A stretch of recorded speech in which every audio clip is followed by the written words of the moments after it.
Sud Radio, la culture dans tous ses états. André Berkoff, Céline Alonso. Où on va maintenant? J'en sais rien, tu nous emmerdes. N'empêche que j'aimerais bien savoir où on va, comme ça. Simple curiosité. Te fais pas de soucis, vieux. Dans la vie, tout s'arrange. Y a jamais de vraie raison de se biler. Ils peuvent pas nous faire un trou au cul, on en a déjà un. On va quand même pas rouler comme ça, droit devant, sans savoir où. Jusqu'à ce que le réservoir soit vide. Pourquoi pas? On est pas bien? Si. Paisible? À la fraîche? Décontracté du gland? Et oui, Gérard Depardieu et Patrick Devers, André Berkoff dans Les Valseuses. Eh bien, aujourd'hui, on peut dire que cette comédie noire et érotique de Bertrand Blier aurait sans doute été retoquée par les adeptes du wokisme, André. Bah, enfin, pour rigoler, c'est Alonso. Non seulement été retoqué, mais il serait déjà sur le peloton d'exécution. Mou du gland. Mais qu'est-ce que ça veut dire, ça? Mais attendez, vous vous rendez pas compte que la moitié de la production américaine et française de cinéma, de radio et de télévision, à l'époque du woke, c'est-à-dire le totalitarisme à visage humain et les Pol Pot de chambre, il n'y aurait plus rien. Certains l'aiment chaud. Rappelez Some Like It Hot? Impossible. Psychose. Impossible. Les Valseuses, on vient d'en parler. Breakfast at Tiffany's, Belle de jour, Les producteurs, La vie de Brian. Tous ces films, tous ces shows, ce serait impossible aujourd'hui, impossible. Et vous m'avez effectivement envoyé, Céline, magnifique, ce qu'a dit Dana Walden, il faut le dire avant de parler du livre remarquable de Samuel Fitoussi, la présidente de Disney Television Studios. Vous voyez, avant nous avions la Pravda, nous avions Staline, nous avions Ceausescu, nous avions Goebbels, et aujourd'hui nous avons Dana Walden. Qu'est-ce qu'elle a dit? Nous recevons parfois des scénarios magnifiquement écrits qui ne remplissent pas nos conditions d'inclusivité et nous les refusons. Combien de chefs-d'œuvre aujourd'hui n'arrivent plus sur nos écrans? Parmi les films et les séries que nous consommons et que nous croyons apolitiques, combien de scènes qui dans le passé nous auraient amusés, divertis, tenus en haleine, sont retirées, modifiées, voire ne sont plus même crues, écrites ni imaginées? C'est ce qu'écrit Samuel Fitoussi dans son remarquable essai, Céline. Et c'est vrai qu'on peut se poser la question de, avant on brûlait les livres, aujourd'hui, on les coupe.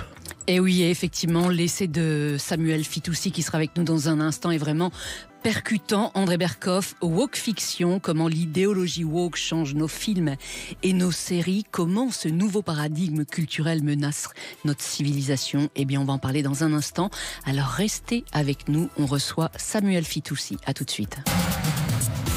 Sud Radio, la culture dans tous ses états. André Berkoff, Céline Alonso. Oh là là.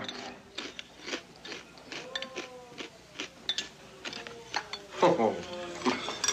Attaché culturel. C'est distingué ta façon de manger. Oh, on dirait une pelleteuse. Ton doigt. Enfin, qu'est-ce qu'il fabrique en l'air, ton doigt? Regarde un peu ton doigt. Bah oui, alors, il se redresse tout seul. Ah ouais? Oui. Tu raconteras ça aux députés ce soir, hein? Commençons à le viriliser un petit peu, ce cher oncle. On essaie, hein? Il faut que tu apprennes comment un homme doit tenir une biscotte dans la main. La biscotte doit se tenir virilement, comme ça, regarde. Et le beurre, il faut l'étaler avec la même puissance. Et le thé se boit paisiblement en surveillant son petit doigt. Allez. Et d'abord, pour commencer, on se tient droit. Non, mais enfin, qu'est-ce qu'il te prend maintenant? Ne pleurniche pas, je t'en prie, ne pleurniche pas chaque fois que je te fais une observation. C'est pour ton bien, non? Écoute, fais un effort. Je voudrais que tu sois présentable ce soir. Oui, bien sûr. Bon, nous reprenons à la biscotte, hein, et au beurre, d'accord? Oui. Viril, hein? N'aie pas peur d'appuyer, oui, c'est ça, c'est bien. Mais non, mais Eh tu le oui. fais exprès. La Non. cage aux folles, André Berkoff, cette comédie de Jean Poiret. Eh bien, figurez-vous qu'aujourd'hui, son fils Nicolas aimerait reprendre cette comédie avec l'envie de la moderniser, de lutter contre les discriminations envers les minorités. C'est ce qu'il a déclaré dans une interview au Figaro en mars dernier, André. Effectivement, l'idéologie woke est en marche dans le monde de la culture depuis plusieurs années. Est-ce une menace pour notre société? Eh bien, nous allons en parler avec Samuel Fitoussi. Bonjour à vous, Samuel.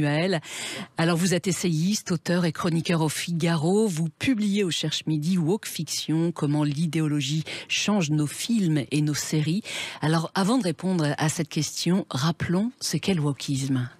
Le wokisme, c'est une chose dont on dit, dont ses propres militants disent qu'elle n'existe pas. mais moi je le définis très simplement. Certains se reconnaîtront dans cette définition, d'autres non. Le militant woke, c'est, selon moi, simplement celui qui pense que le racisme, la misogynie, l'homophobie et la transphobie sont encore omniprésents en Occident et constituent un des faits sociaux majeurs de notre époque. Celui qui adhère à cette croyance, on peut le qualifier de woke. On peut aussi ajouter que certains disent que le wokisme n'existe pas, mais demander à ces mêmes gens s'ils sont favorables à l'intersectionnalité, s'ils croient au continuum de violence, s'ils croient à la masculinité toxique, s'ils croient qu'il faut déconstruire les stéréotypes de genre, s'ils veulent combattre l'hétéronormativité, ils vous diront, dans la plupart des cas, oui. Donc, par commodité, ces notions et ces croyances qui ont envahi les sociétés occidentales ces 5-10 dernières années, on peut les regrouper sous la bannière wokisme, le terme a quand même une pertinence sociologique. Il permet de combattre certains militants en les nommant, de la même manière que certains nomment certains extrême droite et combattent cette notion parce qu'elle a une pertinence politique et sociologique. Et c'est pareil avec le wokisme. Oui. Alors, en quoi le wokisme et de quelle façon, justement, il affecte nos films et nos séries aujourd'hui? Donc, la thèse que je défends dans le livre, et que j'essaye de prouver, c'est que le wokisme se manifeste de deux façons principales dans nos films et nos séries. La première, c'est celle qu'on remarque, mais c'est peut-être la moins grave, c'est les discours militants explicites, par exemple. C'est la surreprésentation de certains groupes identitaires, parfois de façon non naturelle, par exemple dans des fictions historiques. C'est la représentation de l'Occident comme un enfer patriarcal et raciste.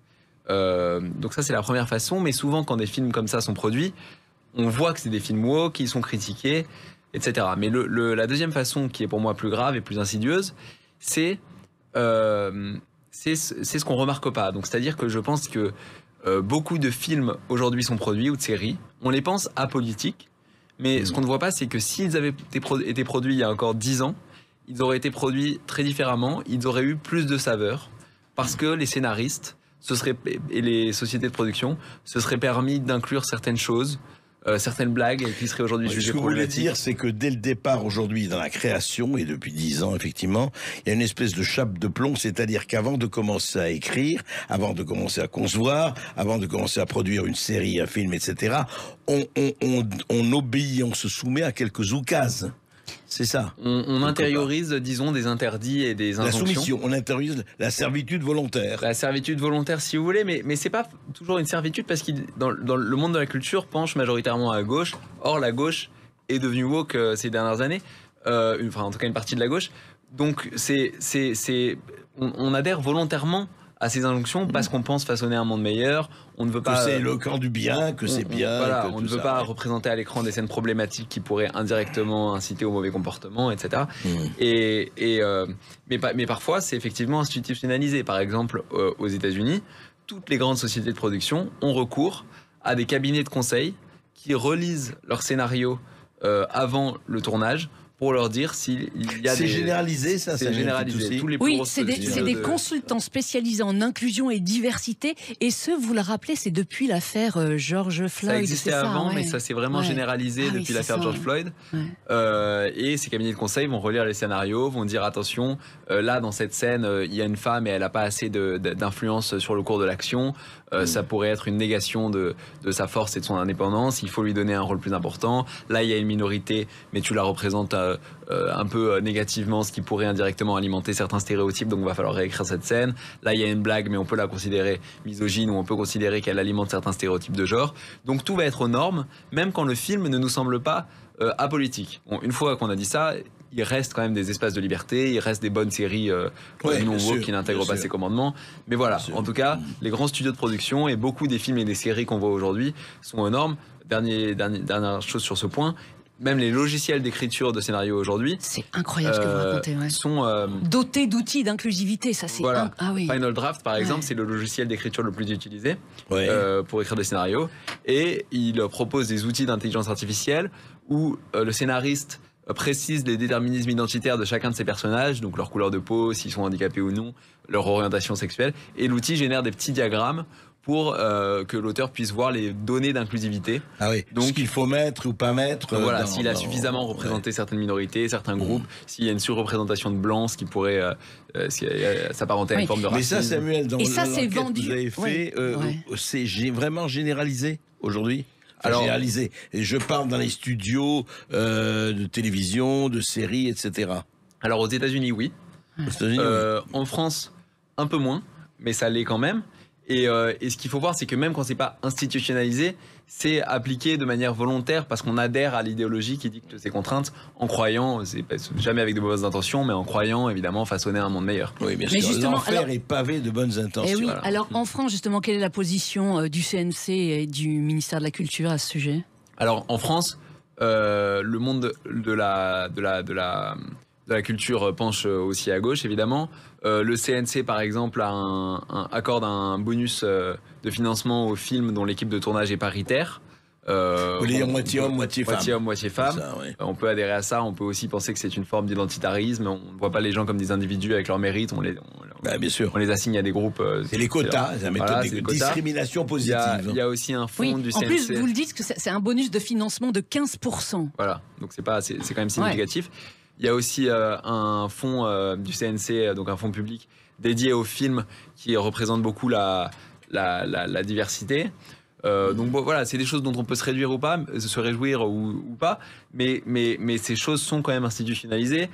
France Télé, on peut rappeler que le directeur des programmes de France Télévisions, c'est quelqu'un qui s'appelle Stéphane Sidbon-Gomez, et c'est un militant affiché d'extrême gauche qui était quand même directeur de campagne d'Eva Joly en 2012 ou 2007. Je sais plus. Et on peut s'interroger d'un point de vue démocratique, est-ce que c'est normal que le directeur des programmes de France Télévisions soit un militant affiché? Je rappelle que France Télévisions ne vit que de l'argent public, c'est-à-dire du contribuable, c'est-à-dire de nous. Voilà, donc cet homme qui probablement par ailleurs est personne très bien, mais qui a ses opinions politiques, utilise une enveloppe de plusieurs centaines de millions d'euros tous les ans, composée d'argent des Français, et la reverse dans des projets qui ont souvent une certaine sensibilité politique, notamment. Mais dites-moi, Samuel Fitoussi, moi je voudrais poser une question basique. Aujourd'hui, Shakespeare écrit Le Marchand de Venise, avec Shylock, avec le personnage de Shylock, le marchand juif de Venise. Aujourd'hui, Shakespeare ne pourrait pas écrire Le Marchand de Venise sans se faire taxer d'antisémitisme total. Oui ou non? Vous n'en pensez pas? Probablement oui. Probablement oui. Je veux dire, ce qui est extraordinaire, je prends cet exemple, on pourrait prendre 400 exemples, que ce soit sur Arsène Lupin, Omar Sy et compagnie. C'est-à-dire qu'on se fout totalement d'une créativité. Ce qui compte, c'est on est dans les canons du conformisme ambiant. Exactement. Après, il ne faut pas non plus, je pense, passer dans l'autre extrême où on considère que tous les progrès des dernières décennies et des derniers siècles sont à jeter. Certaines représentations, forcément, c'est bien qu'on soit passé au-delà, mais dans l'ensemble, je suis d'accord avec vous que la liberté artistique, depuis quelques années, est réduite, et c'est la morale, et une certaine morale qu'on peut d'ailleurs critiquer, que je critique beaucoup dans mon livre, plutôt que la qualité du divertissement. Ah oui, parce que vous faisiez référence, André Berkoff, à la série Lupin avec Omar Sy. Ça, c'est un petit bijou de wokisme, Samuel Fitoussi. Oui, c'est un... Ouais. En fait, dans mon livre, je décris plusieurs commandements woke que les séries appliquent ou les films avec plus ou moins de zèle. Un des commandements, c'est tu représenteras l'Occident comme un régi par du racisme. Et dans Lupin, c'est systématiquement... Racisme systémique. Voilà, racisme systémique. Et dans Lupin, effectivement, le personnage rencontre sans cesse des discriminations. Il est victime de racisme policier, de racisme judiciaire. Dans les petits villages français, les habitants sont racistes. Voilà, bon, c'est pas... Une série peut être woke et bien. Bon, c'est pas le cas de Lupin, selon moi. Mais oui, Lupin, c'est assez révélateur. Et oui, et il n'y a pas que Lupin, il y a aussi la série L'école de la vie, vous en parlez effectivement, qui est diffusée sur France 2 depuis 2021. C'est terrible. Dans L'école de la vie, il y a des scènes que vous décrivez dans votre livre qui sont impressionnantes. Il y avait une scène, je crois, qui avait fait parler. Et donc en fait, c'est le professeur qui essaye d'enseigner de la colonisation. Et sauf que y a un élève blanc d'extrême droite qui arrête pas d'interrompre le cours. Parce qu'il refuse qu'on parle de colonisation et qui dit non mais la colonisation on leur a quand même apporté la civilisation. Et Et donc là, il y a une élève noire qui lui répond, et il lui dit va manger ta banane. Et ensuite le blanc d'extrême droite lui dit va manger ta banane. Ouais. Et ensuite à la fin de l'épisode, il y a les référents radicalisation qui sont avertis parce que le néo-nazi d'extrême droite, parce qu'en fait il est sous l'influence de groupes néo-nazis, voulait, je crois, poignarder je sais pas si c'est cet élève ou un autre jeune d'origine un autre jeune issu de la diversité.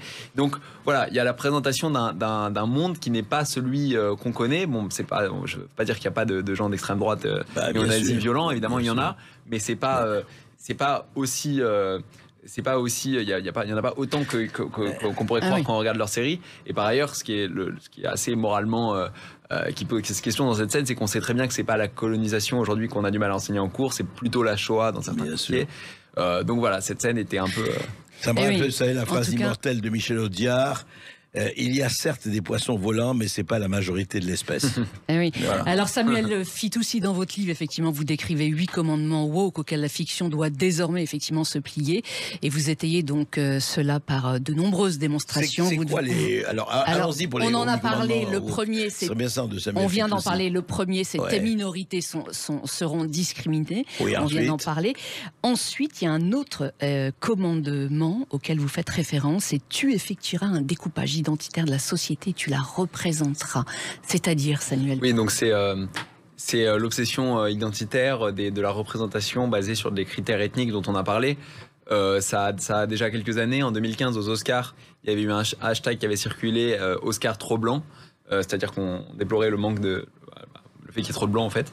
En 2020, l'actrice Aïssa Maïga au César s'était mise à compter le nombre de noirs et de blancs dans la salle. Ouais. Au César, ça, oui. Au César, oui, en France. Ouais, exact. Donc ça illustre le glissement progressif d'une vision universaliste où on ne voit que des individus qu'on sélectionne sur la base du mérite, tout en évidemment en combattant le racisme là où on le trouve, à une vision identitaire où chaque individu serait le représentant du groupe identitaire auquel on le rattache, auquel il appartiendrait.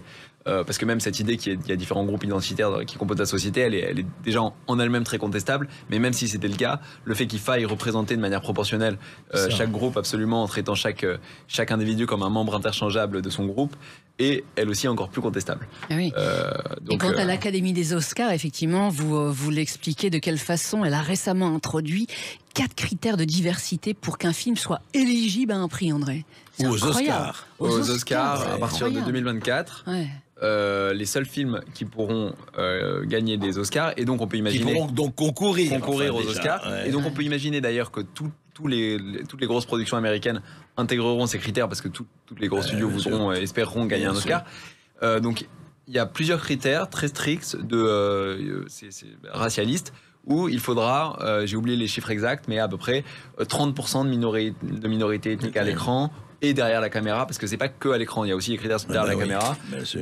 Et ce qui est triste avec on peut évidemment penser qu'il faut compenser des inégalités sociologiques par une forme de discrimination positive, mais dans ces cas-là, la discrimination sur des critères économiques ferait quand même plus de sens que sur des critères purement raciaux, parce qu'il faut rappeler que certains noirs sont plus privilégiés que certains blancs de classe populaire, ou que par exemple une femme qu'on prend pour un quota de femmes est parfois bourgeoise et plus privilégiée encore une fois qu'un homme d'une classe populaire. Donc ces critères qui rétablissent l'importance des appartenances à des catégories ethniques sont pas forcément un progrès. Mais il y a beaucoup plus grave, Samuel Fitoussi, pardon. La créativité, elle a rien à foutre des critères. Depuis quand? Depuis des millénaires, l'acte de la création a affaire avec la discrimination, le chiffre et de savoir ce qu'il faut. Je veux dire, à ce moment-là, vous enlevez, enfin, je veux dire, on va pas reprendre, mais de Ulysse à Homère, à Shakespeare et compagnie. Je veux dire, c'est pas parce qu'on vit aujourd'hui dans cette espèce du passé, faisons table rase. C'est-à-dire que si je veux écrire ou filmer, je prends un tableau Excel Bruxelles et je me livre aux normes, c'est ça. C'est un peu ça, c'est une vision très comptable de la création. On ne s'autorise pas à penser hors des boîtes dessinées pour nous. Oui, je suis d'accord, c'est pas un progrès. C'est pas un progrès. Ah non, ça. on trahit nos œuvres en quelque sorte avec cette logique identitaire. On les démolit, Valérie, on les démolit. Et avec le soutien de l'Union européenne, Samuel Fitoussi, parce que tout à l'heure, effectivement, on parlait de logiciels, effectivement, d'écriture de scénarios. Ils sont vendus, vous le racontez dans votre livre, à tous les producteurs, aux plateformes et à divers organes de presse, par une start-up suédoise qui reçoit des financements de l'Union européenne. Écrivez-vous, Samuel. Après, c'est une start-up.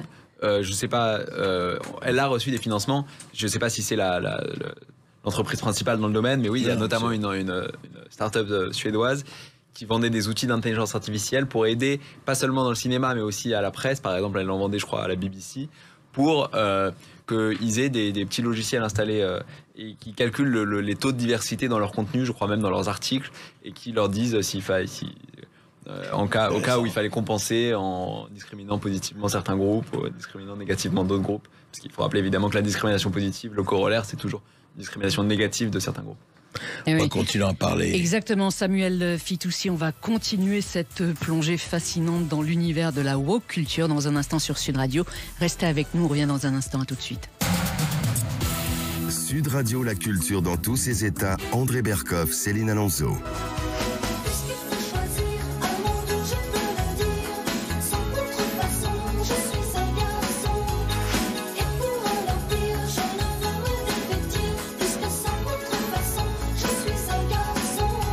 Et oui, Mylène Farmer qui évoque l'identité de genre dans cette chanson. Alors Samuel Fitoussi, tu ne véhiculeras pas de stéréotypes de genre. C'est aussi un commandement de la woke fiction.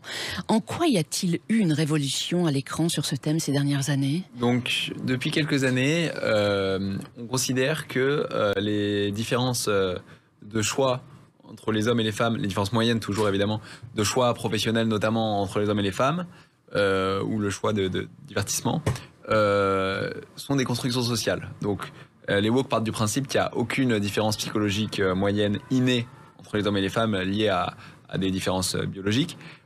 Donc à partir du moment où dans la société on n'a pas atteint l'indifférenciation avec 50% d'hommes et de femmes dans tous les domaines, enfin sauf les domaines socialement peu valorisés où là étonnamment ils veulent pas la parité, mais ce serait parce que on n'a ce serait parce que les humains reproduisent ce qu'ils voient à l'écran, et à l'écran c'est un monde où les hommes sont en moyenne un peu plus se comportent un peu plus d'une telle façon et les femmes un peu plus d'une autre façon, et donc ce serait dans la logique woke les humains qui copient ce modèle, alors que bon, la vérité c'est que c'est l'inverse, c'est l'art qui nous imite, pas l'inverse, et si dans la fiction les femmes se comportent plus d'une certaine manière et les hommes d'une autre, c'est parce que dans la réalité c'est le cas. Donc les woke ont inversé le sens de la causalité. Mais donc aujourd'hui les militants woke veulent porter à l'écran, comme j'ai dit, un monde où il n'y a pas de différence entre les hommes et les femmes, où les femmes dans certains films hollywoodiens deviennent en quelque sorte des hommes aux cheveux longs, où par exemple dans la dernière saison de House of Cards, l'armée américaine, quand la présidente va voir les soldats, c'est 50% d'hommes, 50% de femmes. Dans les livres de Roald Dahl, vous savez, ils ont réécrit les livres de Roald Dahl. Roald Dahl, oui. Toutes les écrivains pour enfants. Ouais. Ouais, tous les passages où il y avait écrit papa va faire telle chose ou maman va faire telle chose, ils ont changé pour mettre papa et maman ou les parents.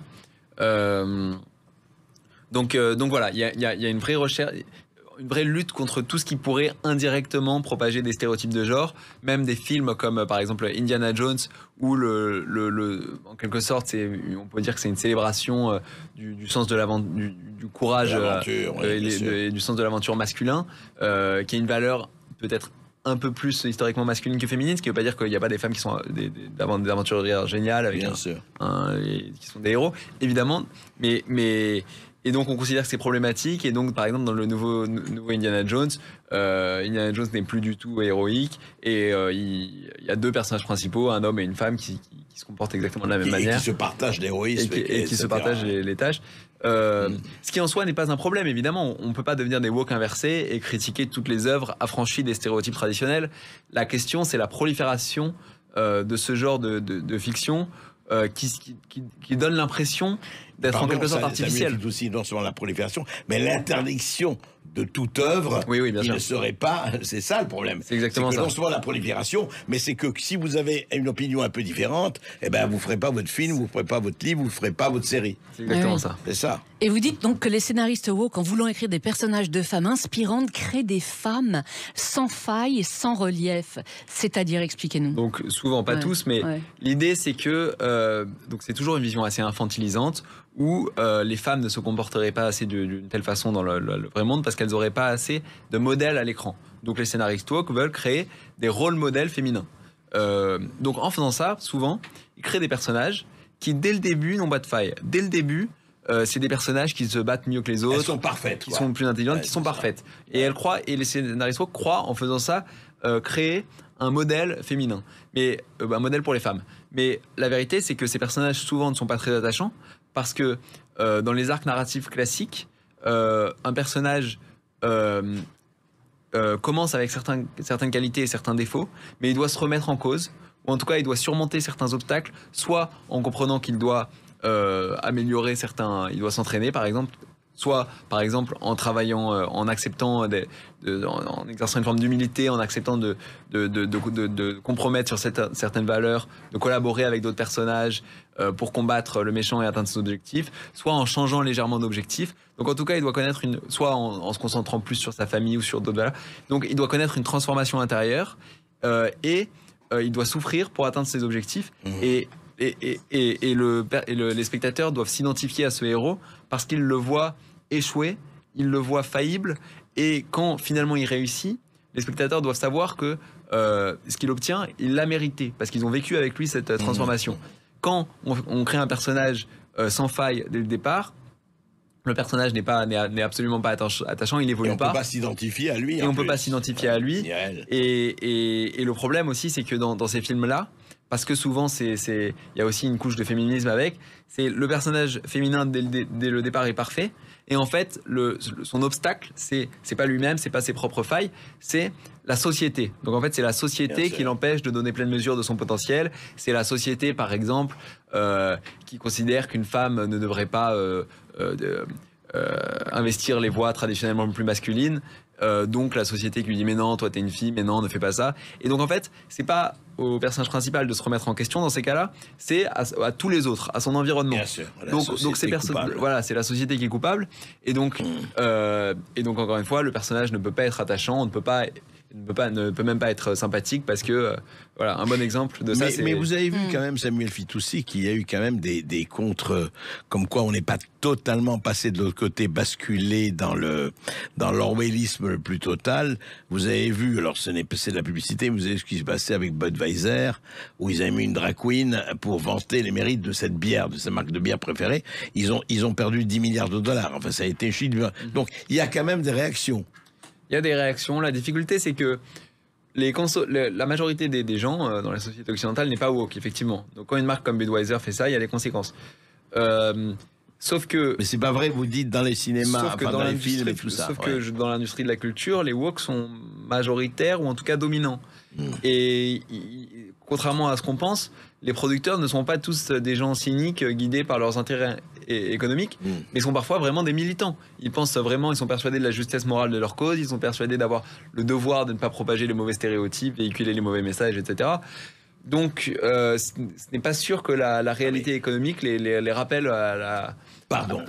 Moi, il y a quelque chose qui me fait doucement rigoler, c'est que vous avez ce même Hollywood où Monsieur Harvey Weinstein, évidemment, s'est vissé en roi avec le privilège canapé et la promotion canapé. Alors c'était il y a encore quelques années, hein. Alors c'est là où il y a eu le mouvement MeToo et compagnie. Mais ce qui est extraordinaire, c'est est-ce qu'on croit vraiment que le Hollywood, je veux dire, la machine, la fabrication a vraiment changé, ou est-ce que ce n'est pas sincèrement, ils ont repeint les barreaux en rose woke pour montrer qu'ils sont devenus très bien?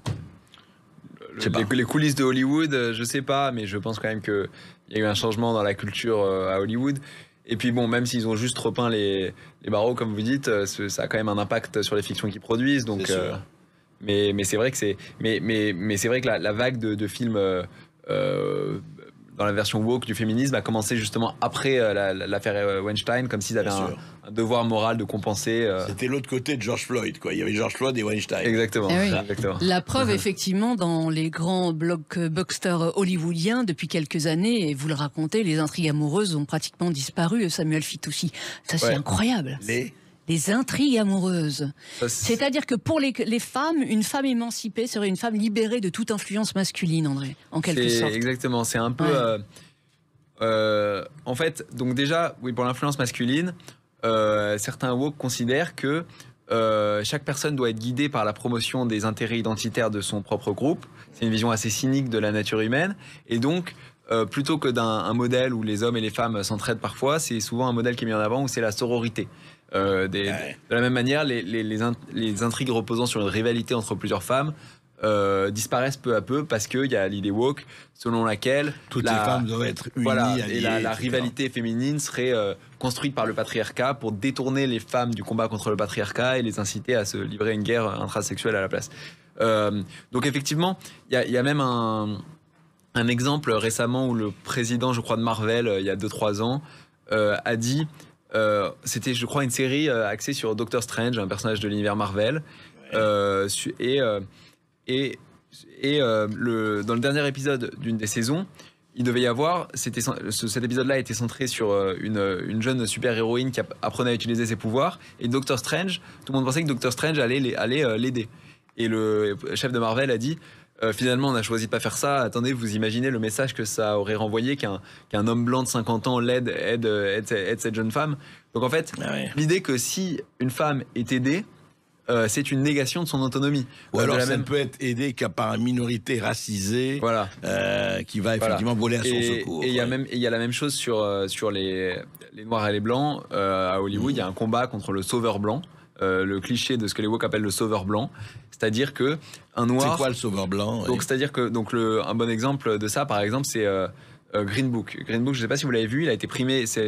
En 2018, l'Oscar du meilleur film. L'Oscar du meilleur film. C'est l'histoire d'un pianiste noir dans les années 60 en tournée dans une Amérique raciste. Et il est avec son garde du corps blanc. Et peu à peu, les deux hommes développent une amitié. Le garde du corps l'aide à combattre le racisme. Le pianiste apprend à son garde du corps certaines choses. Ils se grandissent moralement l'un et l'autre. Mais donc le film a été primé, mais Spike Lee a quitté la salle. Plusieurs personnes s'en étaient indignées parce que ce serait pour les woke une forme de ce genre d'intrigue serait motivé par une forme de condescendance néocoloniale, ce qui est évidemment complètement faux. Et donc, au nom d'intentions vertueuses, on demande à chaque groupe identitaire de rester dans sa ligne.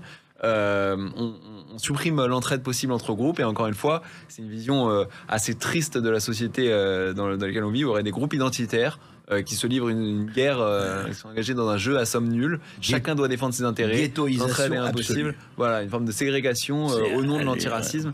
C'est assez triste. C'est ça. Moi, on est raciste au nom de l'antiracisme. Exactement. On est inclusif on est exclusif au nom de l'inclusisme. Exactement. Ça s'appelle les cerises sur le ghetto. Et oui. Et le féminisme woke, il faut le dire qu'il n'est absolument pas féministe en fait. On est d'accord. C'est ça. En fait. Le mot féministe ces dernières années a changé de sens. Féministe, moi je suis féministe, c'est-à-dire que j'adhère à l'idéal d'égalité d'opportunité entre les hommes et les femmes. Je veux que chacun soit considéré comme un individu, que personne ait des barrières dans sa vie en raison du sexe auquel il appartient.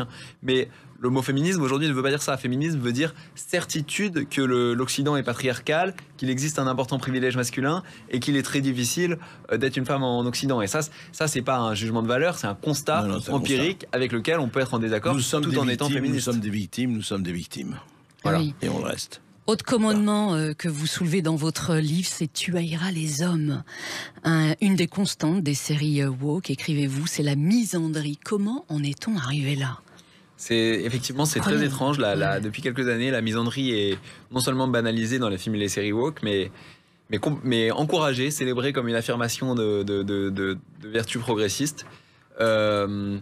En France aussi, hein, si on peut prendre des exemples français, par exemple, le film qui a gagné le César en 2022, donc l'année dernière, c'est un film qui s'appelle La Nuit du 12.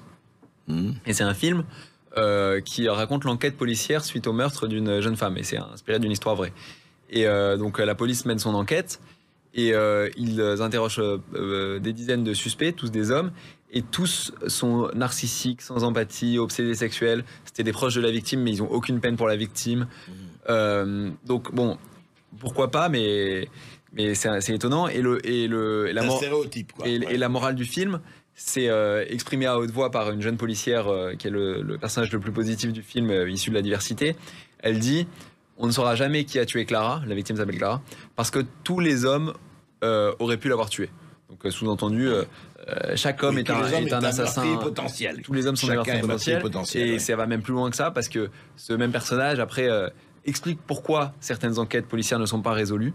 Et il dit: le problème, c'est que c'est les hommes qui tuent, mais aussi les hommes qui enquêtent. Sous-entendu, il y aurait une sorte de complaisance masculine, une sorte de solidarité des policiers, qui d'ailleurs, pourtant, soulignons-le, les policiers, c'est la plupart du temps des héros, les enquêteurs qui sont du côté des victimes, du côté des femmes. Ils ne sont pas du côté du patriarcat, pas du côté des hommes, et c'est encore moins du côté des assassins de femmes. Donc il y aurait une sorte de patriotisme sexuel qui unirait tous les hommes, et tous, au nom des crimes commis par une minorité, on fait des amalgames et on... Enfin, pour comprendre pourquoi ce film pose une question d'un point de vue moral, il faut imaginer le même film, le même scénario sur n'importe quel autre groupe humain autre que les hommes. Tout le monde, à juste titre, aurait été absolument scandalisé. Et ça, c'est la bien-pensance. La bien-pensance. Et oui, alors comment gagner le combat contre le wokisme dans la fiction? Vous soulevez cette question dans votre livre, Samuel Fitoussi. On va y répondre dans un instant sur Sud Radio. À tout de suite. Sud Radio, la culture dans tous ses états. André Berkoff, Céline Alonso.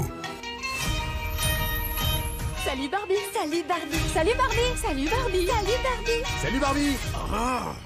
Salut Ken. Salut Ken.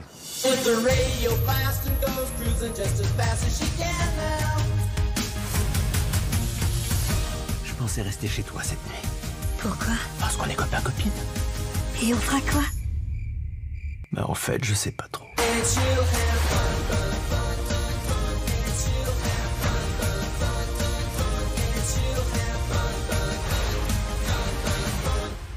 À propos du film Barbie qui est sorti récemment avec le succès qu'on sait, vous avez tweeté ceci, Samuel Fitoussi: le film dure 1h55 et je n'ai pas compté une seule ligne de dialogue sans message idéologique. C'est le GOAT du wokisme.